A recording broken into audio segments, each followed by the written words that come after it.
I'll start kind of way back when I was living up in the New York City area, and it was around the time when there was the big recession and a lot of people were out of work. I was a church musician, but that was part-time, and I was looking for full-time work in other areas, doing counseling, that type of thing. And because I only had a part-time job and no benefits and everything, I didn't have health insurance. So I needed to go to a doctor, but I couldn't afford it. And when I finally got to a clinic that had just opened with physicians and nurses that were volunteering their time for people like me, I went in and they did some blood work, and they said, "Who's your kidney doctor?" And I said, "I don't have one." And they said, "Get one." And when I called up for an appointment, she said, "I'll meet you at the dialysis center."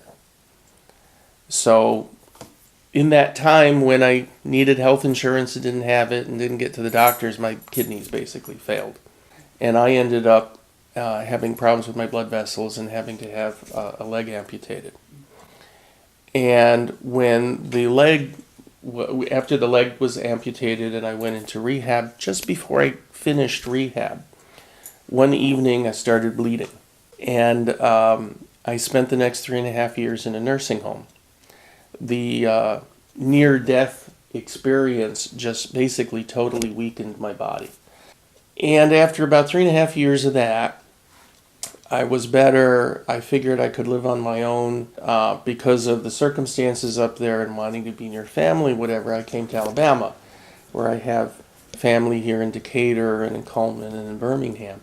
I was arranging things up there with my family here, helping to try to find a place to live. And we found these apartments that were available, and the people there were very nice, but the apartment was not handicapped accessible. And it made it difficult just to get in and out, and there would be safety issues and things. Also started to ask questions. I got home health care. It connected me with the vocational rehab people. They also connected me with Meals on Wheels and Community Action. And what's that program called? Senior Companion Program. And one day, Carrie came over with Emma and we chatted. And I guess we thought it was a good enough fit to start. And it's turned out to be wonderful because Emma has been a very important part of my life here. The companionship is really important. But if all we did was talk, it would have been great. She's done a lot of helping with chores and things around the house. That these are things that I would be able to do, but they would take a lot of time, they would take a lot of effort and a lot of energy.